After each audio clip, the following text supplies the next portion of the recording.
You're listening to ViewSource, a conversation around tech, web development, and WordPress with hosts Aurooba Ahmed, that's me, and Brian Quartz. Aurooba, are you ready for part 2 of part 1 of our Building Custom React Component in WordPress series? Are you ready?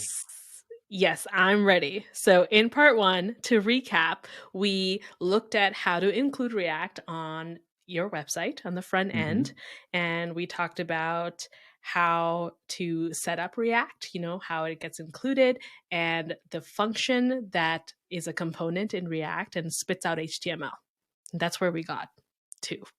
Yeah, and we talked a little bit about build process, and we talked a little bit about That's right. JavaScript. So are you ready to take us back into the code so we can start looking at our React component and digging into the accordion block that we're about to build?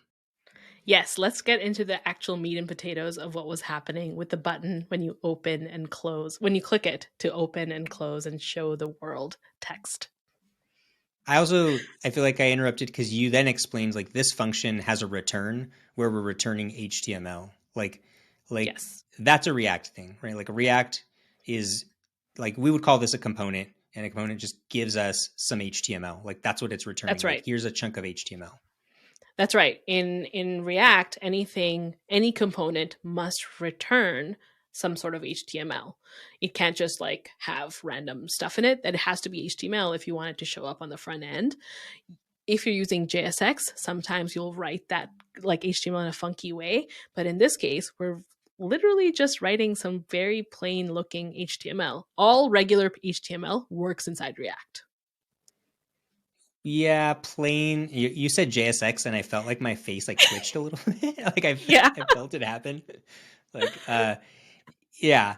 I mean, you're returning your button and your paragraph. Like I can see there's a button, and I can see that there's a paragraph, but there's a little bit more going on. Like your ghost HTML elements that are like brackets with nothing inside of them. The use of the this is like, I don't even know what it's called, like the squiggly brackets. There's a name for squiggly brackets, but I'm not. I don't remember right now either. Curly braces or something. That's it. Yeah, that's it. Like it is HTML. Like you could just return HTML. Like it doesn't have to be anything other than HTML. But in this case, it is a little bit more than just HTML.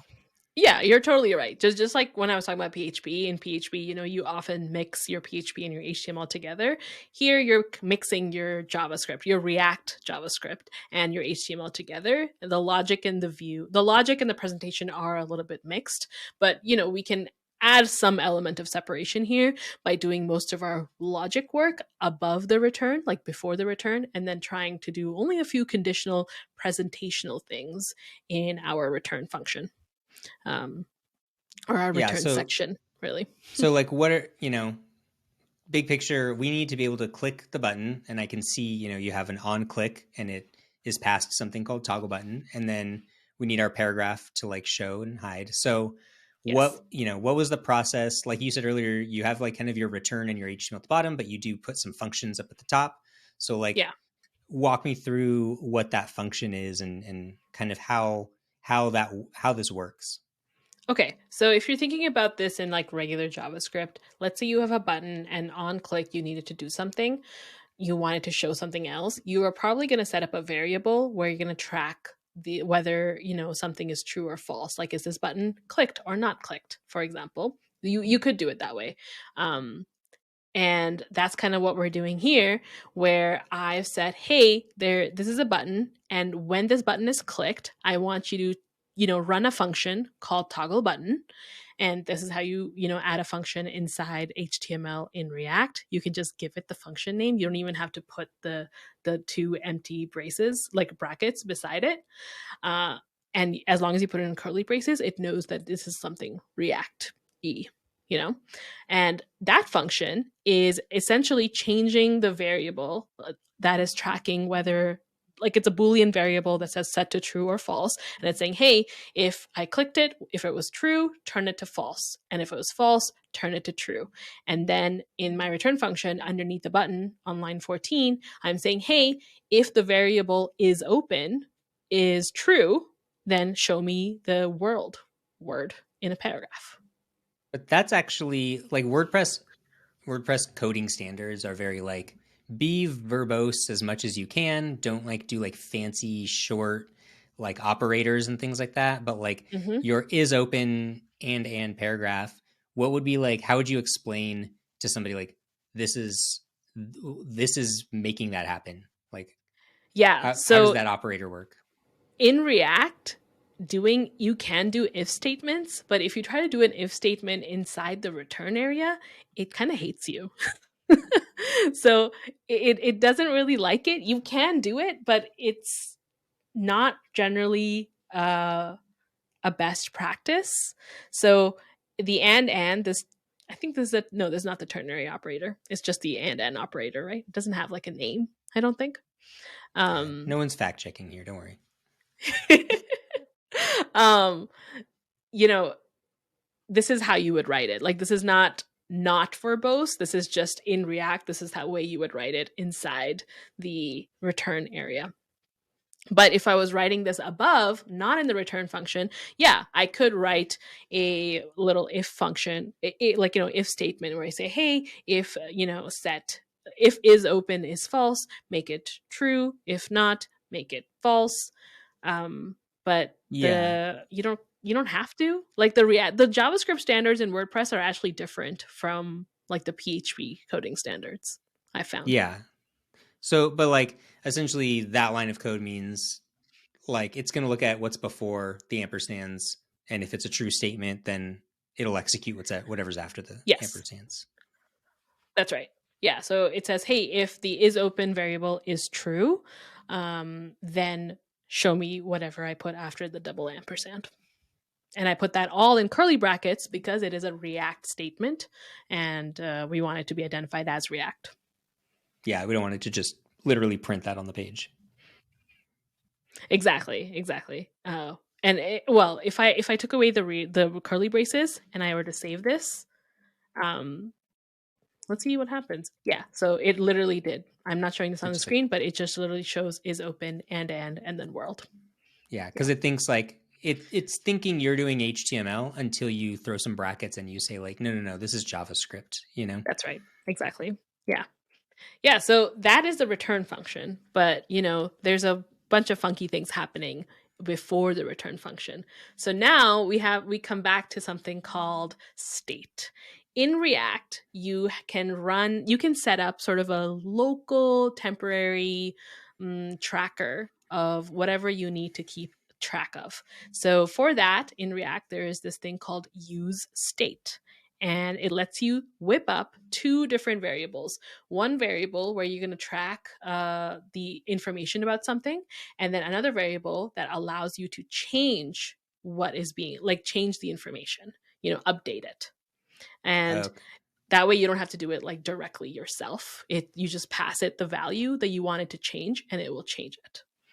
It's, And there's like the idea of state is like you're going to store a bunch of information and then you're going to want to know that information and you might want to change that information, and that like turns into like a traffic jam when it gets really complicated, and you want somebody that's in charge that's saying like no, you don't change it because I just put it here, like I'm directing this traffic, I'm in yeah. charge of all of this, I'm going to make sure you get the correct information and I'm not going to make sure you're not going to ruin my information. It's like it kind of abstracts that, and in this situation it's not like say necessary, but like it would very like imagine we start doing like stacked accordions, like multiple Hmm. accordions, and you close one and you Hmm. open it, like it very quickly like becomes necessary. So it's such a like an easy best practice to follow.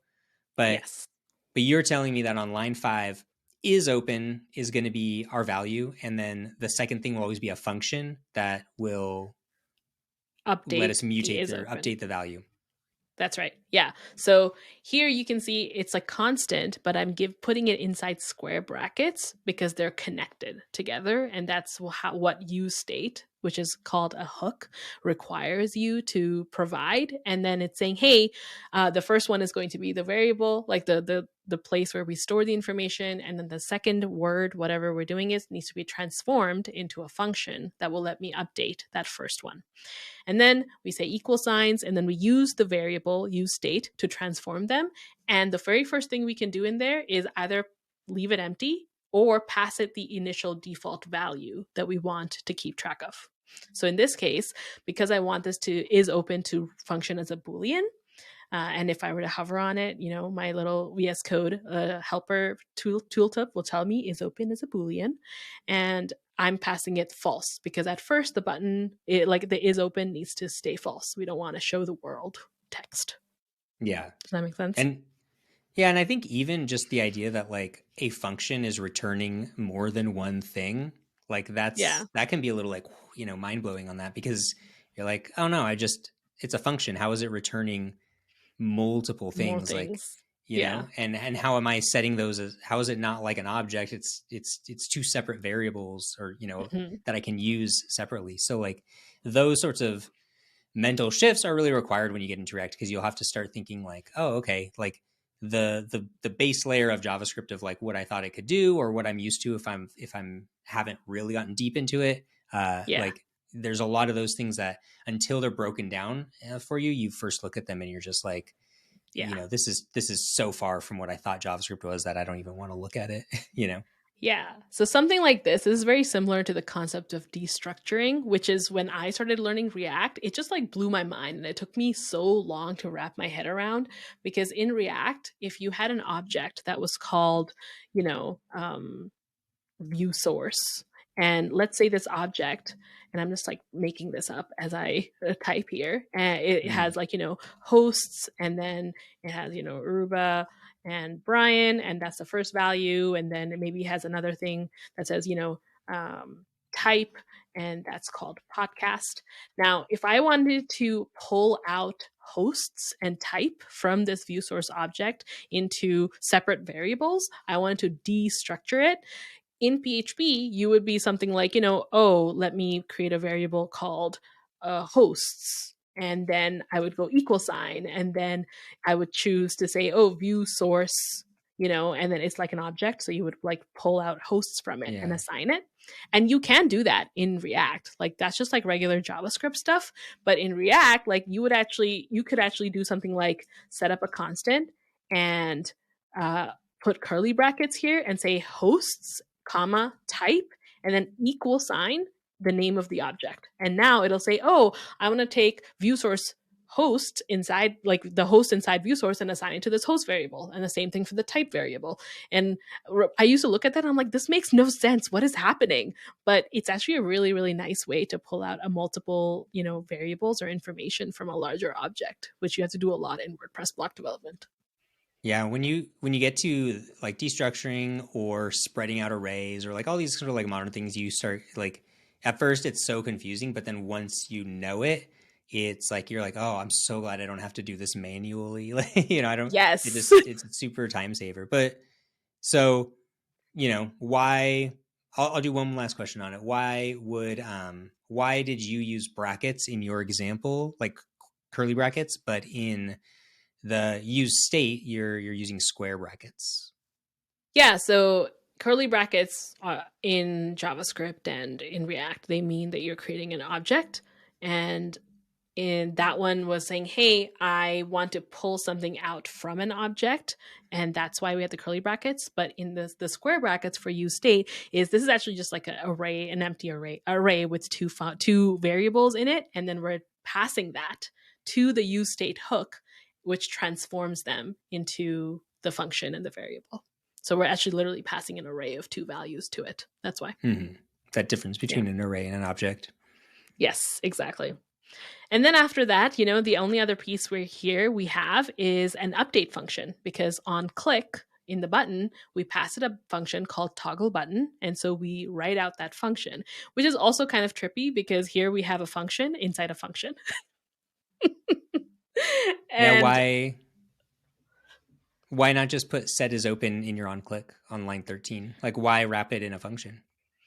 because if you don't put it in a function, it tries to do it every single time it's on the Mm. page. It doesn't know that you should only do it on the click, even though you're passing it as part of the on click. So if I was to do that and I saved it, React would tell me an error, nothing would show up, and it would be like, oh, there's too many re-renders, because Mm-hmm. it's constantly trying to keep track of what you're doing and what the HTML is. And if you try to pass it a function, that function is going to try to happen every single time. Yeah, like So it's trying to instead, execute it instead of like getting it waiting. ready. Yeah. Exactly. Yeah. So instead, we create a function called toggle button. And in there, I'm using the useState function called setIsOpen that we created. And I'm saying, hey, take the existing value of isOpen and pass it the opposite of it by using the exclamation mark. But I could also have done something like if, Yeah.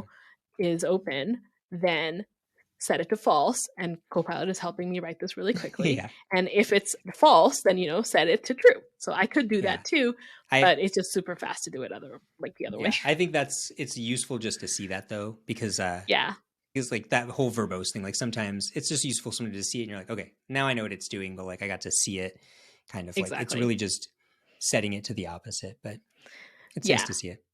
it is nice to see it. You're right. And that's it. So So now we have our little function that shows and hides world. and so we exported it from our app.js. Mm-hmm. We imported it back into our index.js and we Yes. said stick this function on the front end Yeah. of our website on this div with an ID and it's empty. Stick Yep. this HTML, keep this little JavaScript logic running, pay Yep. attention for my click, run my function, keep my state. Yep. Let's see. And that's And when it. I clicked hello, it showed world.